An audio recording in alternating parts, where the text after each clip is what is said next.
तस्तों से आपको अहम खबर से आगाह कर रहे हैं। ख्वाजा मोहम्मद दाऊद सुलेमानी और वज़ीर आला पंजाब सरदार उस्मान अहमद खान बुज़दार के दरमियान अरसा दराज से जमी हुई बर्फ़ ने पिघलना शुरू कर दिया।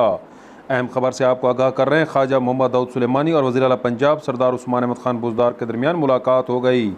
मुलाकात में MPA ख्वाजा मोहम्मद दाऊद सुलेमानी ने वज़ीर आला पंजाब की क़यादत पर मुकम्मल एतमाद का इजहार करते हुए कहा कि आप हमारे वज़ीर आला हैं। पंजाब भर की तरक्की के लिए आपके इक़दामात यकसां हैं। इस मौका पर वज़ीर आला पंजाब सरदार उस्मान अहमद खान बुज़दार का कहना था कि मुंतखब नुमाइंदों के जायज़ हकूक़ के लिए तमाम तर इक़दामात किए जाएंगे। इस मुलाकात को अहले इलाका इंतहाई नेक शगुन करार दे रहे हैं। उनका कहना है कि इस तरह से न सिर्फ ज़िला तौसा बल्कि तहसील वहवा की राह भी हमवार होगी। वाज़ेह रहे कि वज़ीर आला पंजाब सरदार उस्मान अहमद खान बुज़दार ने नए अज़ला और नई तहसीलें बनाने के लिए पेपर वर्क करने के अहकामात भी जारी कर दिए हैं। सुहेल शहजाद, तौसा न्यूज़, तौसा शरीफ।